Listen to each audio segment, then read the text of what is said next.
దానికి చాలా టైం ఉంది కదా, అవన్నీ అనుకుంటారు.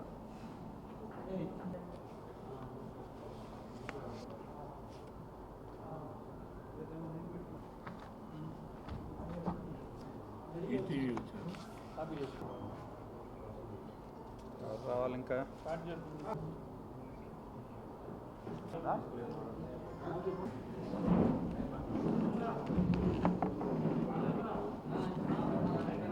రాంబాబు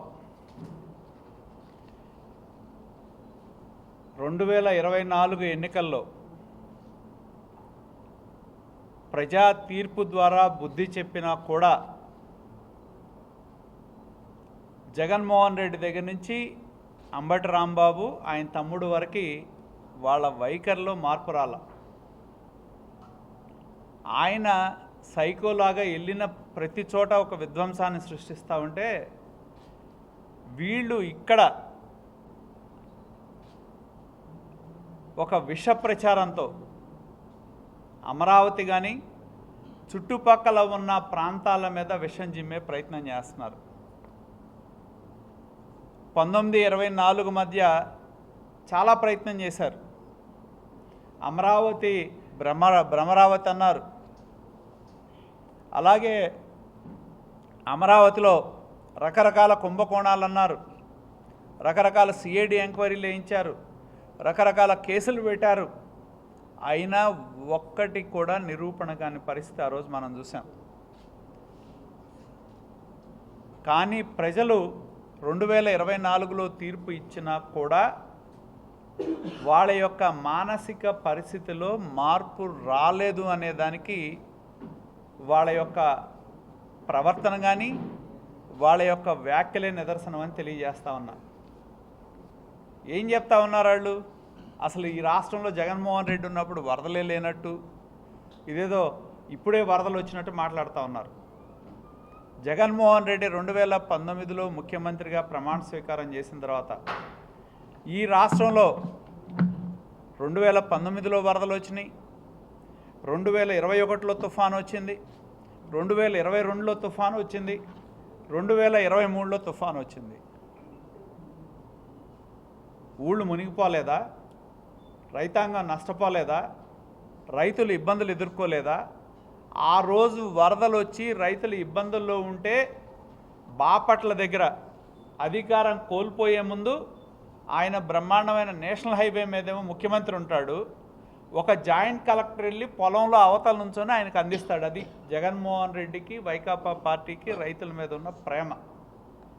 ఇవాళ అధికారం కోల్పోయిన తర్వాత మొసలు కన్నీరు గారుస్తున్నారు. ఇవాళే మనం చూసాం, ఇది అన్ని పేపర్లో మేము చూసినా, మనం బొంబాయి చూసాం. ఇవాళ ఏ పేపర్ అయినా తీసుకోండి, ఇవాళ ముంబై అనేది మహానగరం ఎలా మునిగిపోయిందో మనం చూస్తున్నాం. మీరు ఏ పేపర్ తీసుకున్నా, ఒక పేపర్ కాదు, అన్ని పేపర్లో ముంబై మహానగరం ఎలా మునిగిపోయిందనే దానికి ఉంది. ఇక మహారాష్ట్రలో కుంభవృష్టి, అలాగే మునిగిన ముంబై, మహారాష్ట్రలో వర్ష బీభత్సం. ఎందుకు? పడాల్సిన వర్షపాతం కంటే అత్యధికంగా పడింది.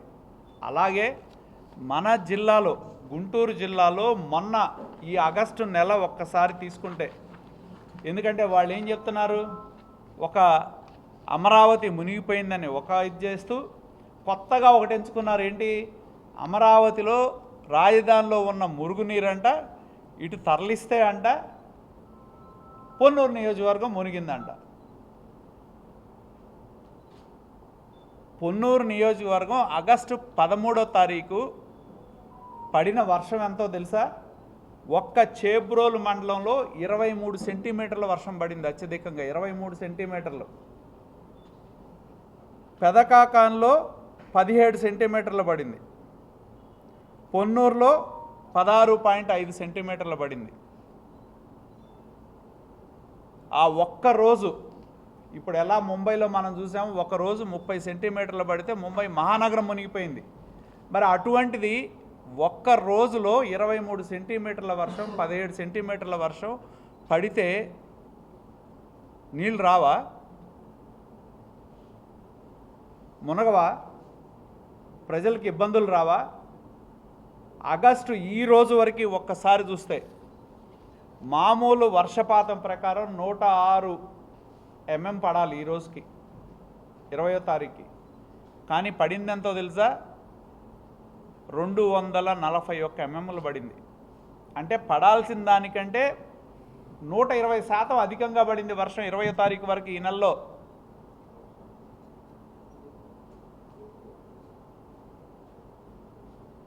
పడితే దాన్ని ఎవరైనా ఏ రాజకీయ పార్టీ అయినా ఇబ్బందుల్లో ఉన్నప్పుడు వెళ్ళొచ్చు, రైతు సమస్యలు చెప్పచ్చు, ఎవరు మాకేం అభ్యంతరం లేదు. కానీ వాళ్ళు ఎంచుకున్న మార్గం చూస్తే ఇప్పటికీ వాళ్ళకి అమరావతి మీద ద్వేషం పోలేదు అనేది ఒకటి అర్థమవుతుంది.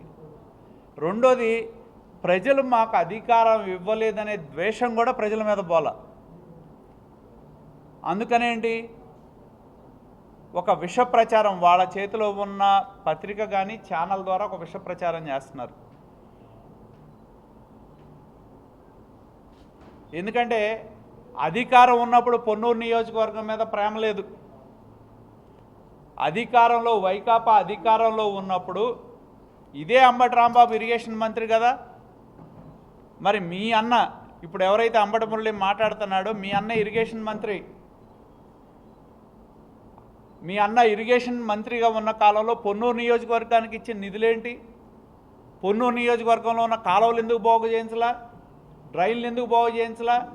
ఎందుకు అభివృద్ధి చేయలా? అధికారం ఉన్నప్పుడేమో వాటిని అడ్డం పెట్టుకొని అడ్డగోలుగా ప్రజా సంపదని, సహజ సంపదల్ని దోచుకొని అధికారం పోయిన తర్వాత విచిత్రంగా మాట్లాడుతున్నారు.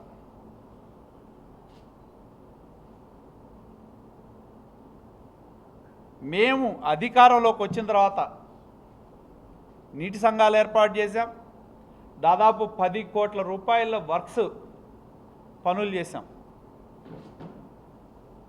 ఏదైతే మీరు చెప్తున్నారే గుంటూరు ఛానల్ తెగిపడిందని, గుంటూరు ఛానల్ 2019 ఎలక్షన్స్ ముందు 362 కోట్లకి మేము ప్రభుత్వం నుంచి అనుమతులు తీసుకొచ్చి టెండర్ ప్రక్రియకి తీసుకొస్తే మీరు అధికారంలోకి వచ్చిన తర్వాత ఆ టెండర్ని ఆపేసి మళ్ళీ టెండర్ పిలిచి మీరు అధికారంలో ఉన్న నాయకుల మధ్య వాటాలు కుదరక డబ్బులు లేవు ప్రభుత్వం దగ్గర అని చెప్పి టెండర్ ఆపిన మీరు, మీ అన్నయ్యగా ఇరిగేషన్ మంత్రి, ఇప్పుడేదో గుంటూరు ఛానల్ గండిపడింది, గుంటూరు ఛానల్ కోసుకుపోయింది, గుంటూరు ఛానల్ తగబడిందని మాట్లాడే నటనలో అసలు వీళ్ళు మామూలు పనికిరారు, జీవిస్తారు నటనలో కూడా. మాట్లాడే నువ్వు మీ అన్న ఇరిగేషన్ మంత్రిగా ఉంటే టెండర్లు పిలిచి వాటాల కోసం కక్కుర్తిపడి టెండర్ ఫైనలైజ్ అయినా కూడా పైకి వెళ్తే మా దగ్గర డబ్బులు లేవు, ప్రస్తుతానికి టెండర్ క్యాన్సిల్ చేయని చెప్పి మీ అన్న ఇరిగేషన్ మంత్రిగా ఉన్న శాఖలో రాస్తే నీకు ఇంకా సిగ్గుందా మాట్లాడటానికి?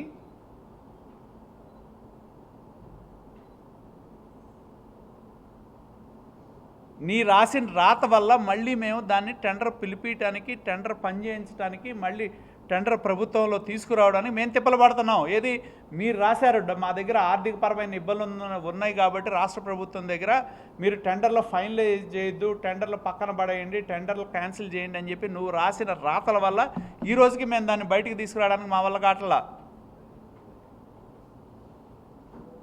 మళ్ళీ నువ్వు నీ అన్న నువ్వు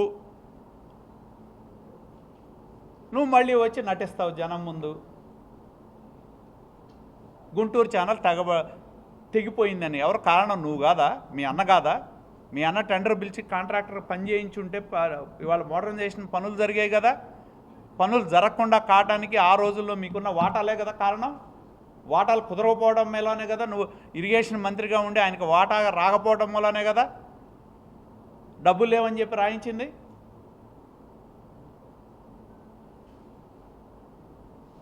పాపం మీది, నిందల మా మీద మీరు వేసేది.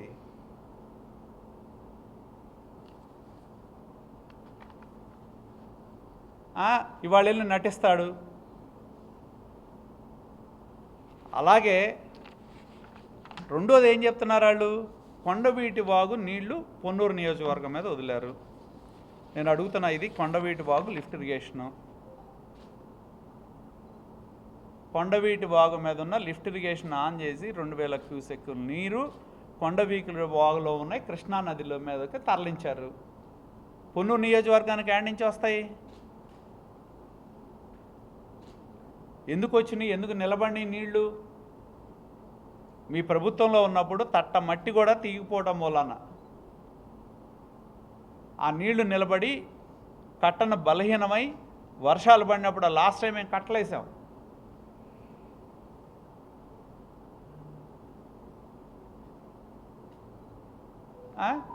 కొండవీటి వాగులో ఉన్న నీళ్లు కృష్ణానదిలోకి తరలిస్తే వీళ్ళు అన్నదమ్ములు ఇద్దరు నోరు తెరిచి ఏం మాడుతున్నారు? ఆ కంపు ఫినాయిల్ వేసి కడిగినా బారు, అన్నదమ్ములు నోరు కంపు.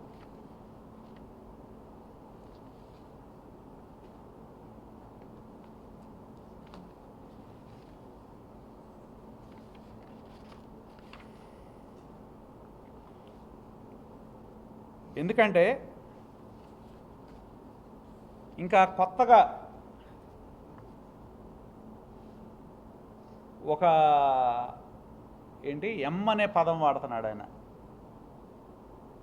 మరి ఆయనకి తెలిసిందంటే అంబటి అంటేనే అంబటి మురళి అన్నదమ్ములు చూస్తే మోసానికిను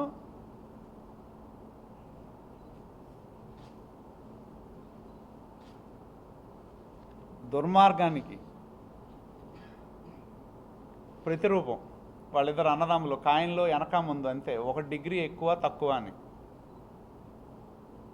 అంటే వాళ్ళకి తెలిసిన ఎమ్ ఏంటంటే, ఎందుకంటే పేటెంట్ ఆడదే దానిలో, వాళ్ళకి తెలిసిన ఎమ్లో మనీ అనేది, మానభంగాలు అనేది, మోసం చేయటం అనేది, మర్డర్లు చేయటం అనేది, దాని పేటెంట్ ఆడదు. వాళ్ళ పార్టీది, వాళ్ళ నాయకుడిది, వారసత్వంగా వీళ్ళది. అందుకని పచ్చ కామెర్లు అడిగి పచ్చగా కనపడుద్దని వాళ్ళకి ఆ డబ్బే కనపడుద్ది అమ్మనంగల్ని. మా పేటెంట్ వేరే అమ్మకి. మాకు మానవత్వం, మంచి, మార్పు, మానవ సేవ, అది మా పేటెంట్. వాళ్ళ పేటెంట్ ఏంటి? మర్డర్లు, మానభంగాలు, మోసం చేయటం, కలెక్షన్ చేయటం, దోపిడీ చేయటం వాళ్ళ పేటెంట్. వాళ్ళ పేటెంట్లు మాకు రుద్దామని ప్రయత్నం చేస్తున్నాడు. అది బరి తెగించి, ఎందుకంటే వాళ్ళని ప్రజలు మర్చిపోతున్నారు. అధికారం కోల్పోయిన తర్వాత వైకాపాని ప్రజలు మర్చిపోతున్నారు. వైకాపా ఆల్రెడీ మునిగిపోయింది. ప్రజలు మర్చిపోతున్నారనే నిరాశ నిస్పృహలతోనే నోటికి పట్టనట్టు మాట్లాడుతున్నారు. మాకు వీళ్ళ సర్టిఫికేట్ కావాలా? 40-50 సంవత్సరాల రాజకీయ కుటుంబం మాది. ఒకే నియోజకవర్గం నుంచి పోటీ చేసిన వాళ్ళు రాష్ట్రంలో చూసుకుంటే అతి తక్కువ మంది ఉంటారు. ఎదుటివాడు ఎవడైనా కావచ్చు.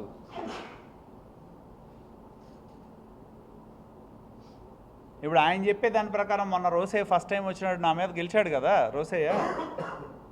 రోసే ఫస్ట్ టైమే కదా నా మీద నిలబడింది. రోసే గెలిచాడుగా నా మీద.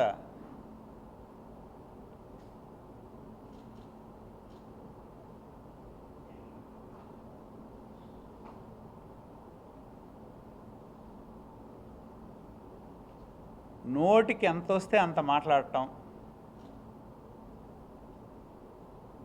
ఏది పడితే అది మాట్లాడతాం. దాని ద్వారా వాళ్ళు వాళ్ళ మనుగడ కాపాడుకునే దానిలో మేము ఉన్నామని ప్రజల మధ్య చెప్పుకోవడానికి, మనుగడ కాపాడుకోవడానికి వాళ్ళు మాట్లాడిందే. వాళ్ళకు ఛానల్, పేపర్ ఉంది కాబట్టి దాన్ని రిపీటెడ్గా వేస్తూ ఉంటారు. మీరు చూడండి, అదే లైవ్ 10 సార్లు తిరుగుద్ది ఆ ఛానల్లో. వీళ్ళు బయలుదేరంగానే వెనకాల కెమెరా బయలుదేరుద్ది.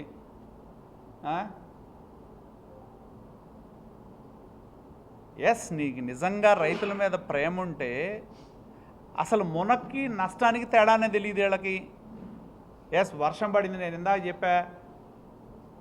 ఒకే ఈ రోజుకి ఈ మన గుంటూరు జిల్లాలో 240% వర్షం పడింది. మునిగింది, మునగలేదని మేము చెప్తున్నావా? మునిగింది. కానీ 2 రోజులు మునిగిన తర్వాత నీళ్ళు వెళ్తాయి. నీళ్ళు వెళ్ళిన తర్వాత కదా పంట నష్టపరిహారం అనేది అంచనా వేసేది. మీ గవర్నమెంట్లో ఎప్పుడన్నా సైంటిస్టులు పొలాలు తిరిగారా? మా ప్రభుత్వంలో ఇప్పుడు తిరుగుతున్నారు పొలాలు. యూనివర్సిటీ సైంటిస్టులు కూడా పొలాల మీదకి వెళ్ళారు. మీ పొలంలో ఒక సైంటిస్ట్ మీ గవర్నమెంట్లో ఒకడు వెళ్ళాడా? నువ్వు చెప్తావు అన్నాడే 4200 ఓట్లు ఇచ్చిన మెజారిటీ నంబూరు గ్రామం వాళ్ళకి. 5 సంవత్సరాలు ఆ గ్రామానికి ఏం చేశారు? ఈరోజు మేము వచ్చిన తర్వాత ఆ ఊరికి వెళ్ళి తార్ రోడ్డు వేసింది మేమే. ఉప్పలపాడు నుంచి నంబూరు వచ్చే రోడ్డు ఏదైతే ఉప్పలపాడు మధ్య మన పిల్లలు కొట్టుకుపోయారో ఆ రోడ్డు వేస్తుంది మేమే, నంబూరు ఊరు వరకు.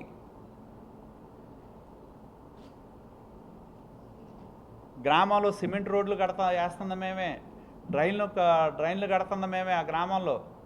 ఆ గ్రామం ఎందుకు మునిగిందో అమ్మటమోళ్ళకి తెలుసా?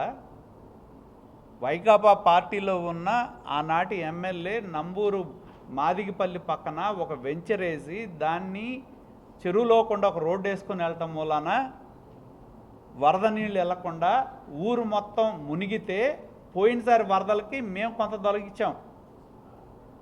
నిన్న మొన్న పిల్లాడు పడ్డాడని మీరు మొసలు కన్నీళ్లు గారుస్తున్నారు కదా, ఎందుకు పడ్డారు? అప్పుడు మీరేసిన నాయకుడు మీ వైకాపా ఎక్స్ఎమ్మెల్యేకి సంబంధించిన వెంచర్కి వేయాల్సిన రోడ్డు నిబంధనలకు విరుద్ధంగా వెళ్ళే నీటికి అడ్డంగా వేయటం మూలాన వెళ్ళాల్సిన నీళ్ళు వెళ్లకుండా నంబూరు మునిగింది. అది తెలుసా ఆయనకి? ఎందుకు మాట్లాడు? నంబూరు ఊరు మునిగిందంటే దానివల్ల మునిగింది. మళ్ళీ మొన్న మొత్తం ఆ రోజు పోయినసారి వరదలు కొంత తీసేయించాం. మొన్న వరదలకి మొత్తం ఆర్డీఓ దగ్గర నుంచి అందరు పొద్దున్నే ఇళ్లలోకి నీళ్ళు వచ్చినాయి అంటే పొద్దున్నే వెళ్ళి నుంచొని మొత్తం రోడ్డు మొత్తం తీయించితే నువ్వు ఆడికి వెళ్ళి నీళ్ళల్లో నుంచొని నటించి నీ నోటికి వచ్చినట్టు మాట్లాడతావా? నువ్వెందుకు మాట్లాడలా? మరి నీ ఎమ్మెల్యేకి సంబంధించిన వెంచరాలు రోడ్డు వేస్తే నంబూరు మునిగిందనే మాట చెప్పావా నువ్వు?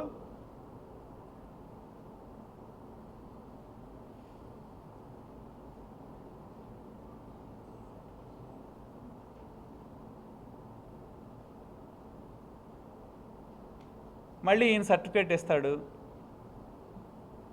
మోసం ఎలా చేయాలో నీకు అనుగుణమైన నీ రక్తంలో ఉంది. నువ్వు బతికేదే మోసం మీద.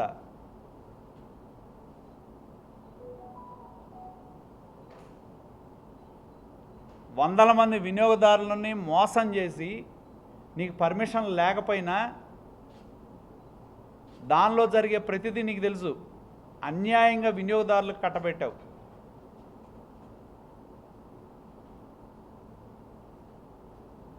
హైకోర్టు నుంచి ఏదో ఆర్డర్ వచ్చింది. ఆర్డర్ ఏమిచ్చారు నీకు? నీ సొంత ఖర్చులతో లోన పనులు చేసుకోవడానికి ఇచ్చారు అంతే. రేపు నష్టం జరిగితే నీదే బాధ్యత అన్నారు. ఫైనల్ జడ్జిమెంట్ వచ్చిన తర్వాత కనుక ఏదైనా నిర్ణయం తీసుకొని కోర్టు యాక్షన్ తీసుకొని పడగొట్టినా ఇంకొకటి చేసినా దానివల్ల జరిగే నష్టాన్ని నువ్వే భరించాలని చెప్పారు కోర్టు ఆర్డరు. కోర్టు ఆర్డర్ తెచ్చుకొని లోన పనులు చేసుకుంటున్నా నువ్వు మాట్లాడితే ఎట్లా?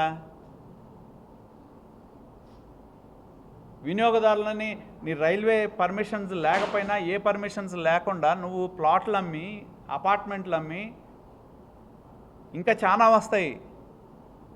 ఇప్పుడే అయిపోలా. ఏదో కోర్టులో వెళ్ళి 4 రోజులు టెంపరీగా ఒక ఆర్డర్ తెచ్చుకొని పనిచేసినంత మాత్రాన్ని నువ్వు మొగాడు అనుకుంటే ఎట్లా?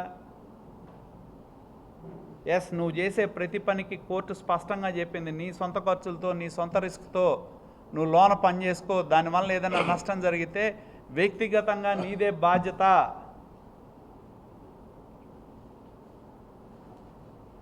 అంతేగాని కోర్టు ఏమీ నీకు ఫుల్ ఫ్లెడ్జ్డ్ లైసెన్స్ ఇలా. ఇది ఒక ఇంటీరియం ఆర్డర్ మాత్రమే.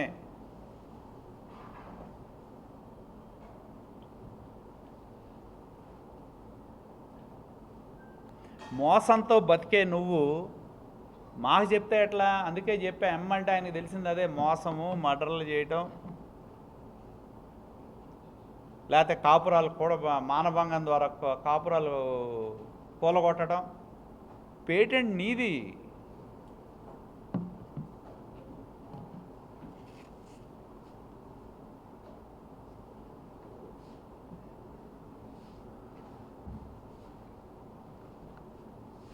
అదేమంటే ఏంటో పిచ్చి పిచ్చికి మాట్లాడతాడు.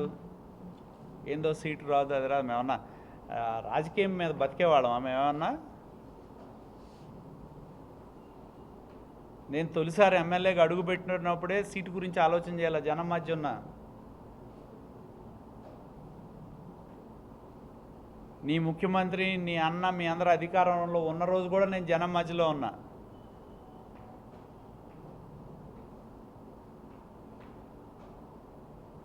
మా అందరి మీద ఎన్ని కేసులు పెట్టారు మీరు? శ్రావణ్ జిల్లా పార్టీ అధ్యక్షుడు, నేను కూడా 25 కేసులు ఉన్నాయి ఆయన మీద.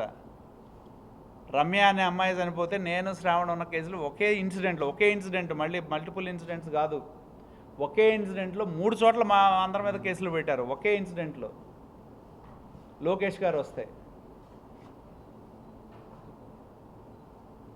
ఇప్పుడు ఒక చిన్న కేసుకే గగ్గోలు పెడుతున్నారు వాళ్ళు.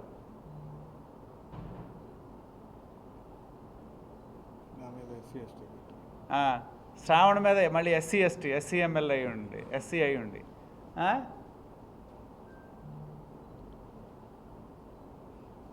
ఏందో అసలు వాళ్ళు దీనిలాగా మాట్లాడుతున్నారు ఒకళ్ళు. జిల్లాలో మంత్రిగా ఉండి జిల్లాకి ఏమి చేయటం చేతగాని అంబటి రాంబాబు, ఇరిగేషన్ శాఖ మంత్రిగా జిల్లా గురించి ఆలోచించని వ్యక్తి ఇవాళ ఏందో వేసి చూపెడతాడు. నేను చూపెడతాను ఈ కొండవీటి బాగు ఫోటోలు. తల ఎక్కడ పెట్టుకోవాలి మీరు?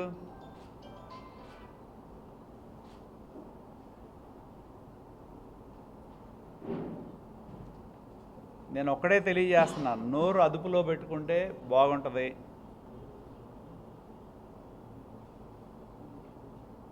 ప్రభుత్వాన్ని అడ్డం పెట్టుకొని ప్రభుత్వ డబ్బులు దోచుకొని రాజకీయ నాయకులుగా వాటాలు వేసుకునే వారసత్వం ఉన్నవాళ్ళు మీరు. ఇంకా చాలా ఉన్నాయి బయటికి రావాల్సినవి, చాలా వస్తాయి కూడా.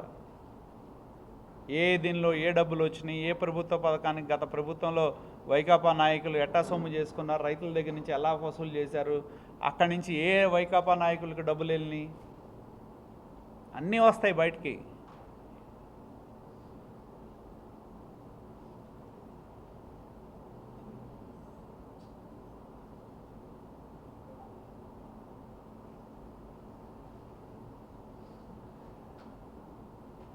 అంటే కొత్త మార్గాన్ని ఎంచుకున్నారు. ఏంటంటే ఆరోపణలు చేయటం, ఏదో మమ్మల్ని మేము గడుక్కోవాలన్నమాట. ఇదే ఉద్యోగమా మాకు?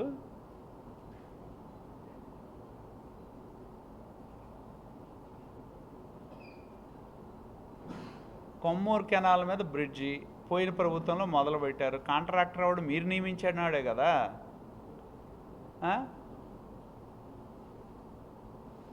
అసలు ఆ వర్కే వాడు చేయకి చస్తున్నాడు. ఇప్పుడు టర్మినేషన్ నోటీస్ ఇచ్చాం. ఎట్టాగొట్టాన్ని పట్టుకుని పని చేయించుకోవాలని కింద మీద పడుతున్నాం. వాడికి కావాల్సిన సపోర్ట్ ఇస్తామని చెబుతున్నాం.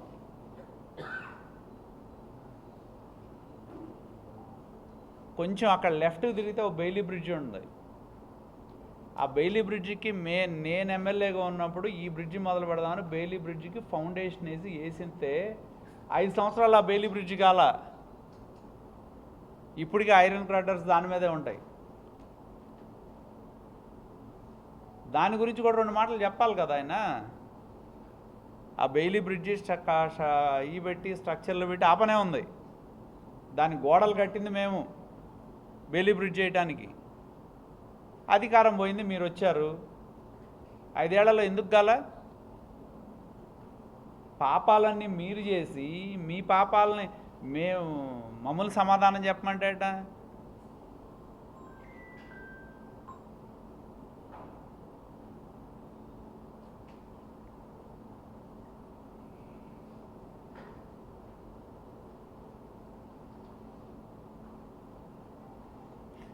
అది కాదు, మురళి అంటేనే మోసం, మోసానికి ప్రతిరూపమే మురళి.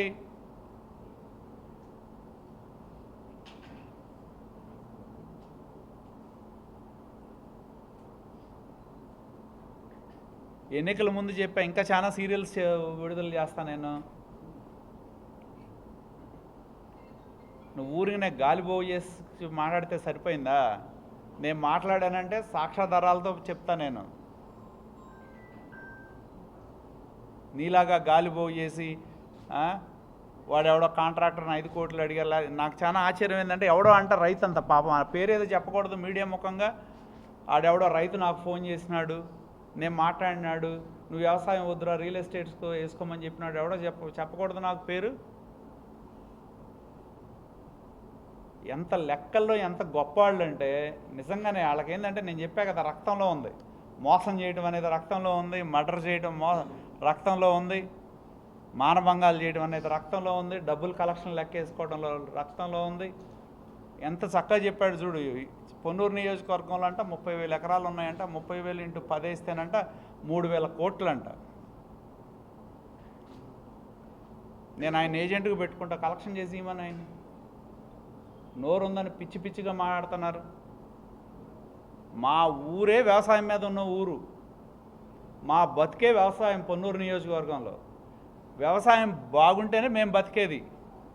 మాకేమన్నా పరిశ్రమలు ఉన్నాయా? ఏమున్నాయి? ఏదో సంగం డైరీ లాంటిది ఒకటి ఉంటుంది. మా రైతులు బతికేదే వ్యవసాయం మీద. కొద్దిగా గొప్ప ఉండేది రియల్ ఎస్టేటు ఆ నంబూరు ఊళ్ళో. మా కుప్రా ఊర్లో ఆయనలాగా మా బాధ రైల్వే లైన్ అటే వెళ్ళొద్ది, గ్యాస్ లైన్ అటే వెళ్ళొద్ది, హైవే అటే వెళ్ళొద్ది. మా కుప్రా ఊరు వాళ్ళందరూ గొడవ.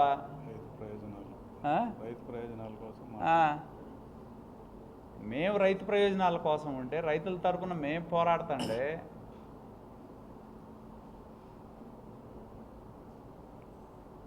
కాబట్టి నోరు అదుపులో పెట్టుకొని మాట్లాడితే చాలా బాగుంటుంది.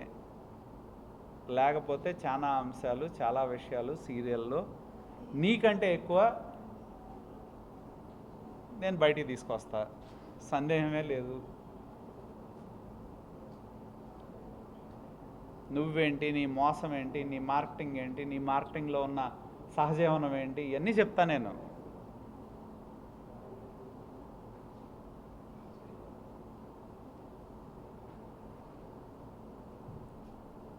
నువ్వు ఇవాళ కూడా ఏ పర్మిషన్ లేకపోయినా కోర్టు ద్వారా పూర్తి చేయడానికి అనుమతి పొంది ఏ విధంగా బెదిరించి నీ దగ్గర ప్లాట్లు కొన్నాళ్ళ దగ్గర డబ్బులు వసూలు చేస్తున్నావో మా తెలీదా?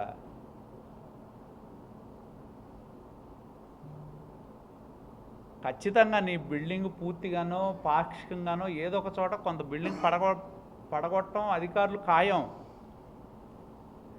నేను రాసిస్తా.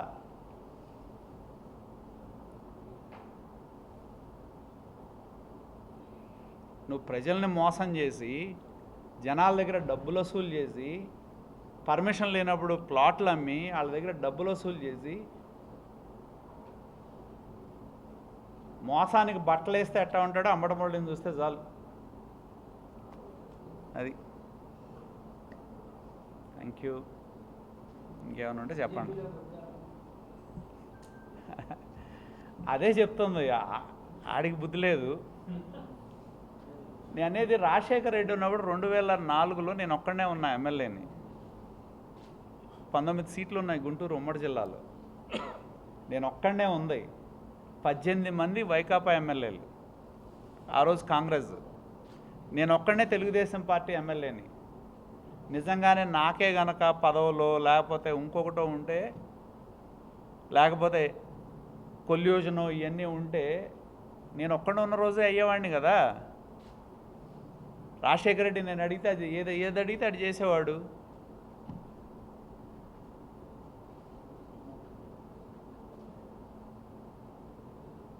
వాళ్ళ నాయకుడిని అడగమను. వాళ్ళ నాయకుడు ఉన్నాడు కదా, వాళ్ళ నాయకుని డైరెక్ట్గానో ఇండైరెక్ట్గానో ఎంతమంది ద్వారా కబురు చేశాడు వాళ్ళ నాయకుడిని అడగమను.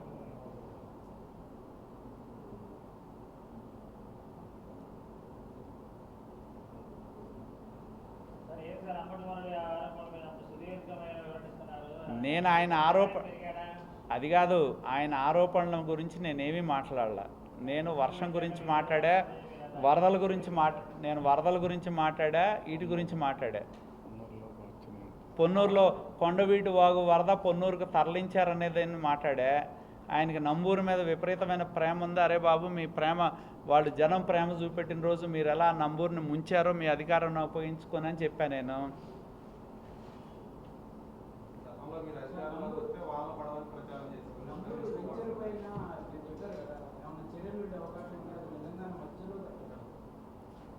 వెంచరు ఆల్రెడీ మొన్న కూర్చొని మొత్తం తీసేశారు రోడ్డు. రోడ్డు మొత్తం తీస్తారు. రోడ్డే అడ్డం దానికి. ఆ రోడ్డు ఏంటంటే ఆ చెరువులో రోడ్డు వేశారు, ఆ రోడ్డు మొత్తం తీస్తారు.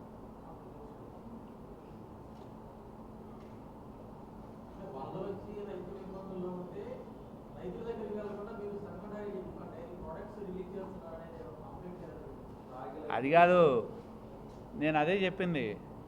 జగన్మోహన్ రెడ్డి ఈ రాష్ట్రానికి ముఖ్యమంత్రిగా చేశాడు. ఓ రాష్ట్రానికి ముఖ్యమంత్రిగా 5 ఏళ్ళు ప్రజలు అధికారాన్ని ఇచ్చాడు. భారతీయుడేగా ఆయన. నేను ఫస్ట్ భారతీయుడినా ఆంధ్రప్రదేశ్లో ఉండేవాడినా? ఫస్ట్ నన్ను అడిగితే ఏం చెప్పాలి? నేను భారతీయుడిని. నా దేశానికి స్వాతంత్ర్యం వచ్చిన రోజు నేను జెండా ఎగరేస్తే తప్పేంటి? ఎస్, ప్రతి పౌరుడు జెండా ఎగరేస్తాడు. ప్రతి పౌరుడు భారతదేశంలో పుట్టినాడు, ప్రతివాడికి జెండా ఎగరేయాల్సిన అవసరం ఉందా లేదా? అవసరం లేదనుకుంటే వాళ్ళ కర్మ. నేను భారతీయుడిని అయినందుకు నేను గర్వపడతా, భారతీయుడిని అయినందుకు భారతదేశం జెండా ఎగరేస్తా. తప్పేంటి దానిలో?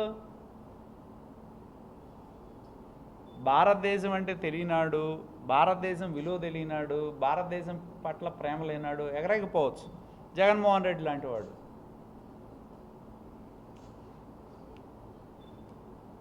జాతీయ జెండాను అవమానించడమే కదా ఎగరేయలేదంటే ఓ మాజీ ముఖ్యమంత్రి.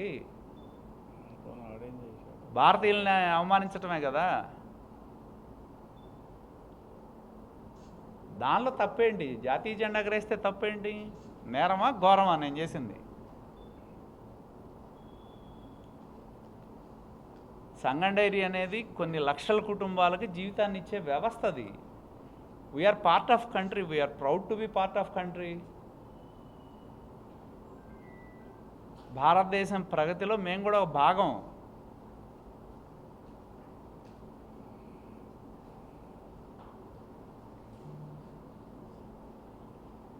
మరి అది తప్పుకు కనపడితే మనం ఏం చేయాలి? మనం చేసేది ఏం లేదు కదా. ఇంకేమైనా ఉన్నాయా?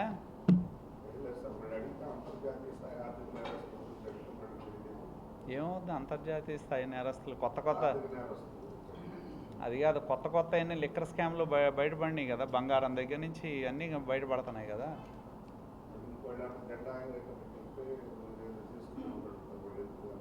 ఏం తీసుకునేది ఏముంది? మాదంతా తెరిచిన పుస్తకం, అర్థమైందా? ఏమి రహస్యాలు లేవు. మాదంతా తెరిచిన పుస్తకం. We are ready for anything, will face anything.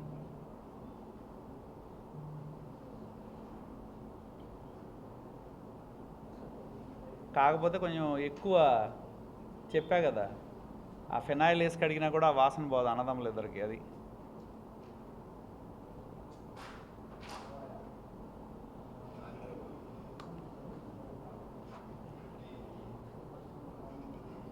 నీళ్ళు ఏందో ఇటు కలిపారంట కదా. కొండవీకి వాడు నీళ్ళు, మా వాళ్ళు అమాయకులైన రైతులకి లేనిపోని అని చెప్పి ఒక ప్రచారం చేసే ప్రయత్నం చేస్తున్నారు. అదే చెప్తుంది. టీమ్స్ తిరుగుతున్నారు. నష్టం ఎంత మేరకు జరిగింది అనేది 4 రోజులు పోతే కానీ తెలియదు మనకి, వరి కాబట్టి. తర్వాత దాన్ని బట్టి ప్రభుత్వం ఒక నిర్ణయం తీసుకుంటుంది. ఎస్, లాస్ట్ టైం వర్షాల వల్ల ఎదేసింది పోయింది. మళ్ళీ ఎదబెట్టారు ఇప్పుడు, మళ్ళీ పోయింది. ప్రభుత్వానికి ఆఫీసర్లు నివేదిక పంపిస్తున్నారు. పంపించిన తర్వాత ఫైనలైజ్ చేస్తారు.